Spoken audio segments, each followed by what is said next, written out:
Welcome to Voodoo Monkey Garage. Welcome back to yet another episode of just glory and fundum, whatever that means. We are working on a 1976, I believe, 76 Jeep Cherokee the customer called me and told me that the brakes weren't working. And I said, well, how bad are they not working? He says, well, they just get spongy. Well, drive it on over here. He says, well, I'll have to have it towed because it caught fire. And it's not running either. I'm not fixing your brakes until we fix the vroom. So we decided to fix the vroom first. And,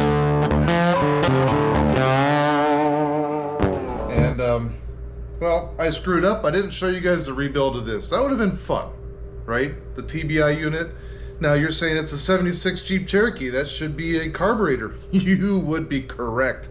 However, this one's been converted. They make conversion kits with adapter plates and all the harnesses and the things and the bleep bloops to talk to a GM Rochester TBI unit from like 1988 flavor, 2500s, 1500s, 3500s, basically anything with a small block Chevy 350 in it from like 87 to 90 something.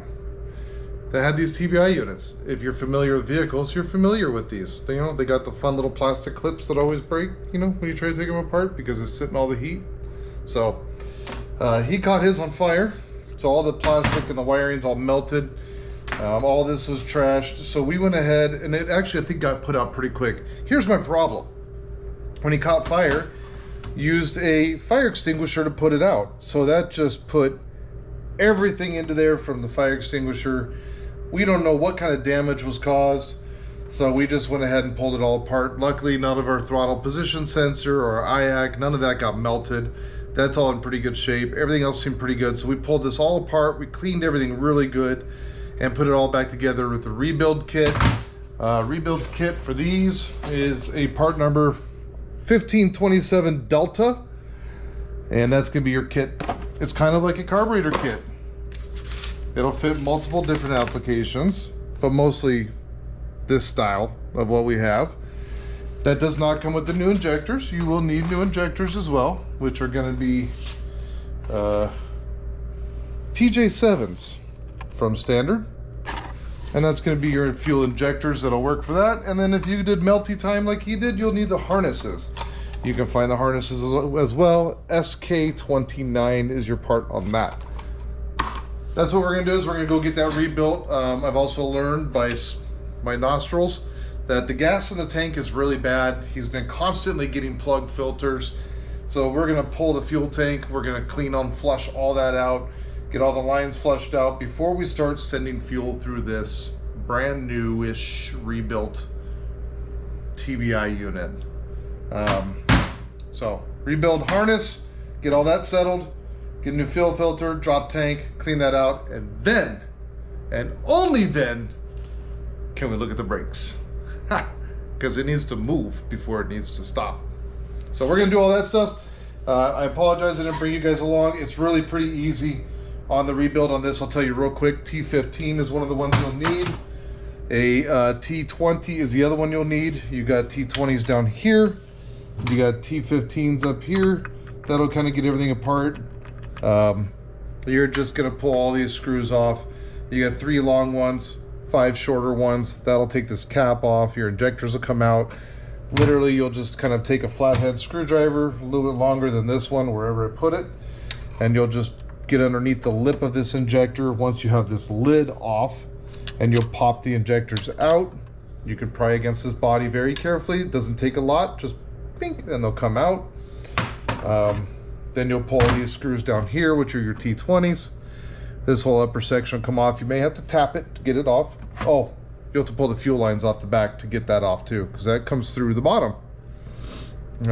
All this stuff will come off. Clean it all really good. Put all your gaskets back in. You'll pull your fuel pressure regulator apart. That's got a big springy dingy in there. It's got a diaphragm, which Drew threw away. I don't even have the junk parts to show you. That's how efficient we've been. There's a diaphragm in there. There's 4 screws that hold those. Those are T15 as well. And it'll be a little bit of fun when you're taking it apart. Make sure you're holding it together undo your screws, and then let that off. If you try to just get after it, that thing's gonna go boom when that last screw comes loose. So, and then getting back together, it's a little bit of fun. You gotta pinch it together and then get those screws started. Be careful when you're putting these together, but if you got questions on it, maybe we'll find another one and rebuild it for you. We went to the junkyard, we couldn't find them. So that's what we're gonna work on right now, and then we'll try to bring you guys along for some of it. Most of it we'll probably just do and then show you later. You know, that's just how we roll. So, deal with it. We'll show you guys what we can. We got work to do, and it's getting hot out. Miserably hot. All right, we'll catch you guys. Actually, what's nice is I don't have to use heat for the shrink wrap. I can just put it over the wires and let Arizona just... yeah, melting my brain. All right, guys, we got the TBI all installed. So throttle body's back in. You can tell. So yes, 76 Jeep Cherokee. It has the adapter plate, all the adapter harness and everything to adapt to this GM TBI unit. We also rebuilt the harness like we talked about. I haven't pushed it all completely in yet. I haven't shrink wrapped everything yet. I want to see this thing fire before we do anything else. So kind of leaving it all loose, you know, kind of the same way that you would do like rebuilding or, you know, putting something together. I'm leaving it loose. These are all connected, everything's hooked up. But now we were just trying to crank it over. It's cranking, but there's no fuel. So I called the customer and I said, hey, is there a secret to starting this thing? Because I don't know who did all this wiring, but it's oofta. Huh. So I asked if there's a secret to the start, and he says no. And I said, well, your fuel pump's not turning on. He goes, well, maybe that's why it wasn't starting. So I come to find out it wasn't starting. That's why they were shoving carb cleaner down the yap and ended up catching everything on fire in the first place. And that's why we're here. I think the original problem was the fuel pump, possibly. So we're gonna go poke and prod around that with the old meter here. See if we're getting power down there and go from there.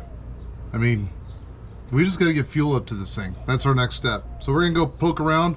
It is hotter than hot out here right now, so Drew's having to hold a rag and wear gloves, even touch the ignition sticks on this thing. But he's gonna still do that anyways because he's awesome and amazing and a huge help. Let's see if we can get some juice up to the old throttle body. Maybe get this thing to fire. It'd be nice to have it mobile. Get it out of here. Sick of it. Just kidding.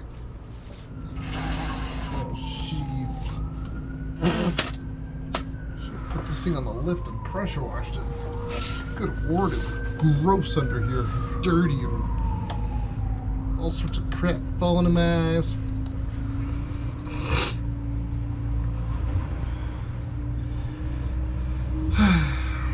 You guys get to watch me take a nap. That's what we're doing.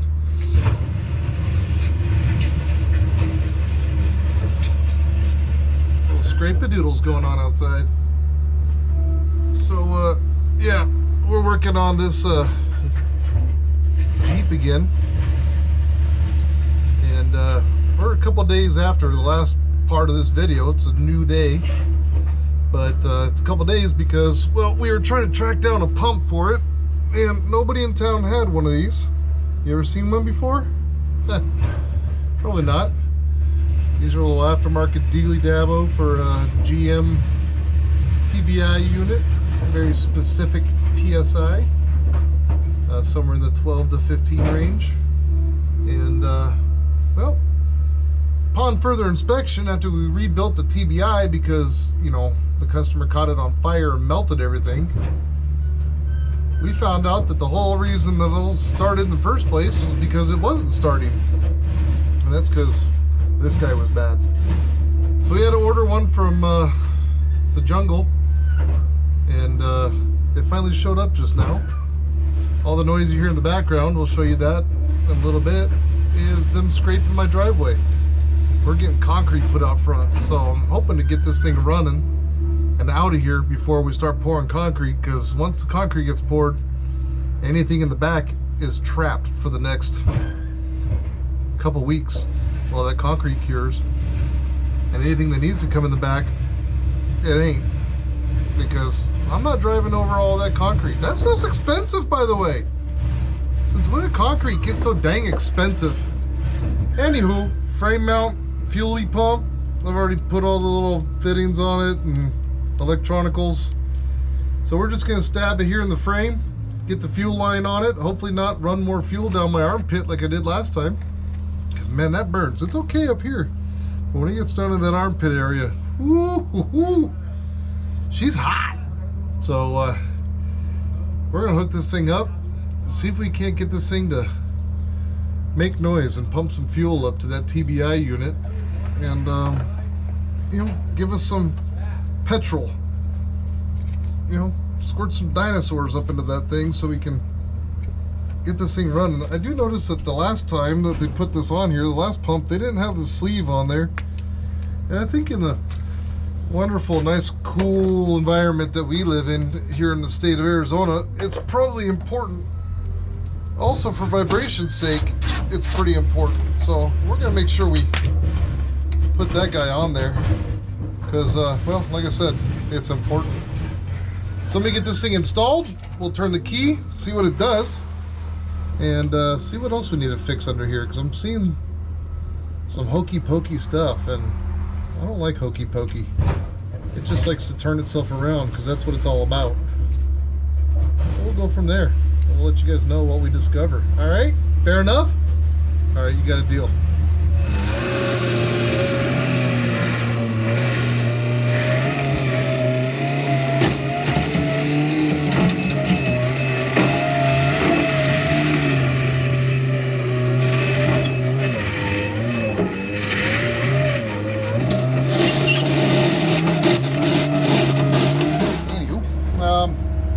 Fuel pump's hooked up. What we want to hear is it turn on when I turn the key on. I heard it. That's a noise we didn't get before. Then we're gonna push on the brake pedal, which goes all the way to the floor. And we're gonna turn this key, which is on fire. It's like literally burning my phalanges. I think I'm leaving my fingerprints on this thing. And we're gonna see what she does.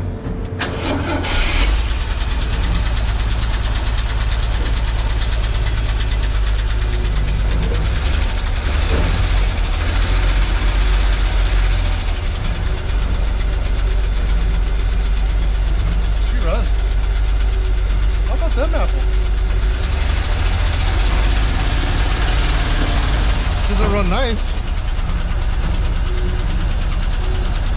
but she runs.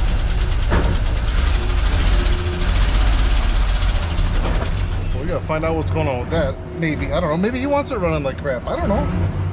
You know, he brought this to me for brakes, and I said, well, it doesn't run. So what do we need brakes for? And he said, yeah, you got a good point. By the way, I caught the throttle body on fire. So, good luck. And here we are. So, throttle body's completely rebuilt. Fuel pump has been tested. We went down there and we poked and prodded on wires to make sure. Listen, I don't like to spend money for any of my customers or any of my friends or anything that is not necessarily needed to be spent. And you shouldn't either. That's the reality of it. Don't just go throwing parts of stuff and say, well, I hope that fixed it. Shucks, it didn't. Let's try something else. Don't do that. That's rude. Okay? Diagnose. Get yourself a little probe, a little light, something. Check for voltage. We had 12 volts to the pump. And I'll tell you this, no matter how many times I smack that thing, because sometimes they just get bound up. And you go whack and they'll come loose. Not this one.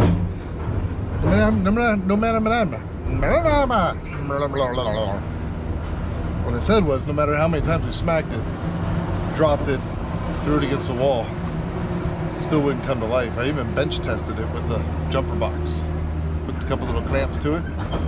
It wouldn't do nothing. I mean, just absolutely nothing. This one, on the other hand,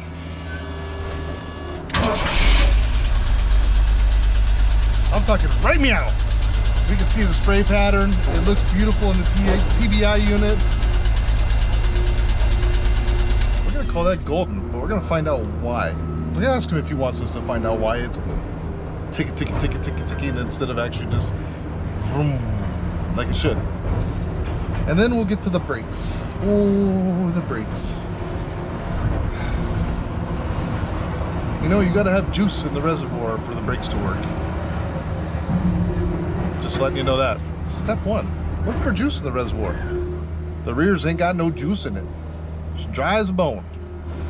So we're gonna find out where all that fluids go. Because it shouldn't be going away.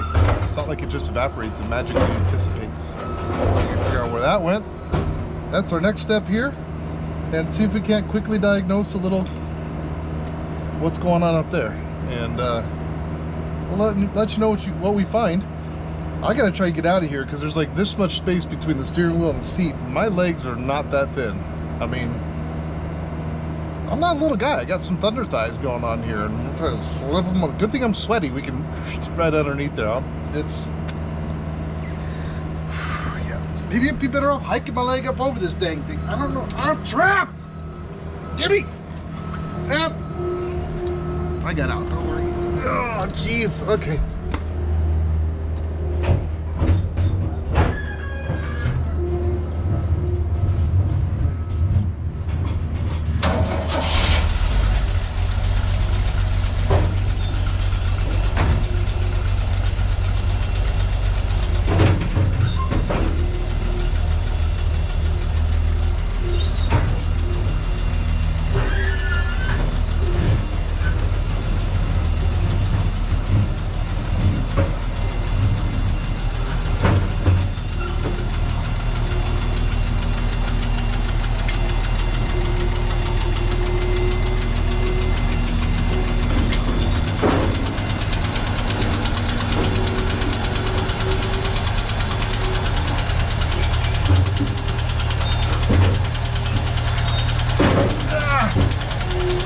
Rhinoceros give birth.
All right, so we're trying to find out why this thing's running a little rumbly.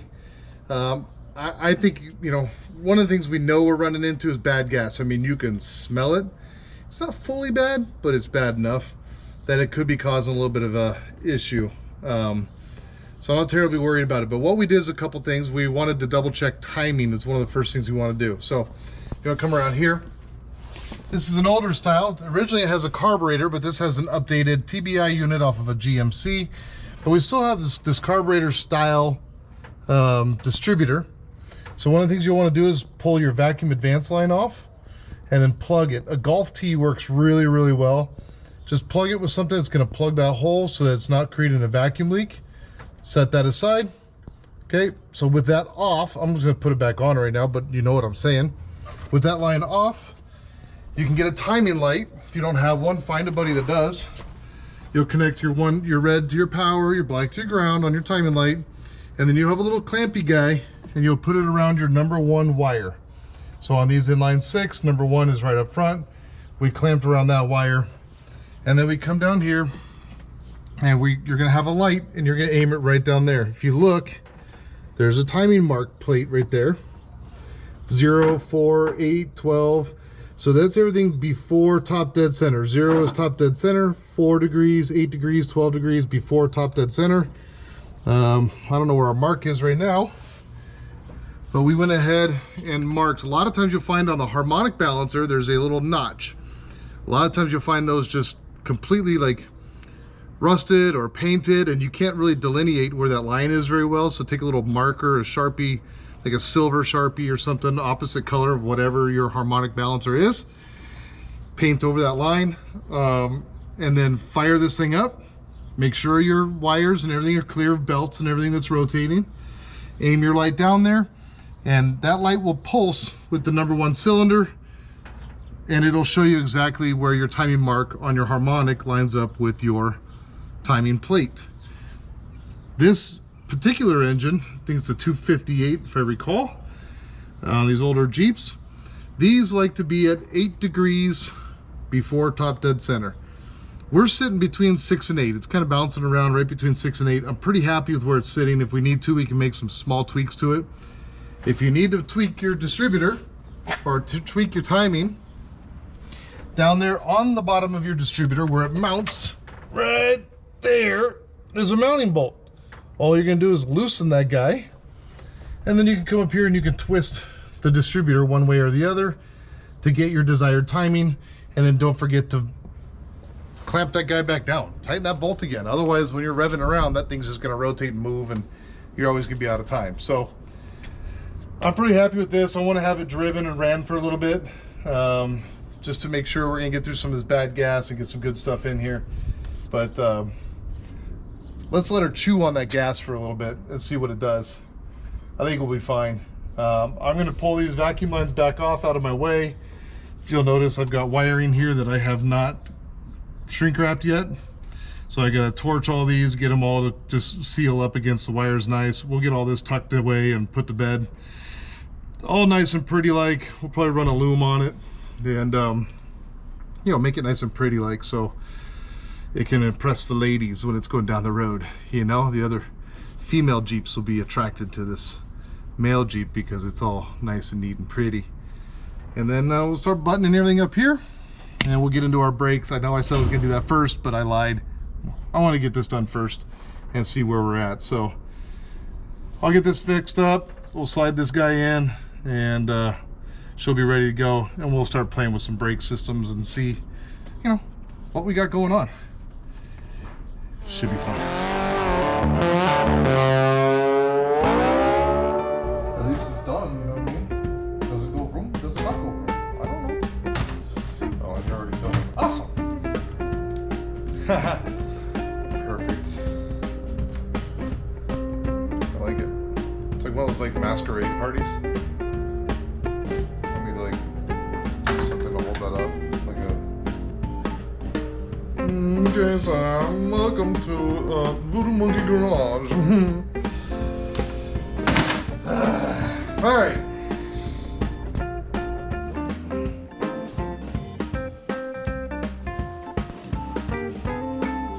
Mr. Rogers, come home and change my shoes.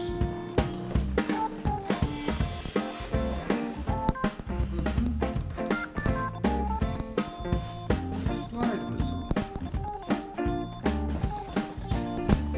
Do you ever drop your shoe?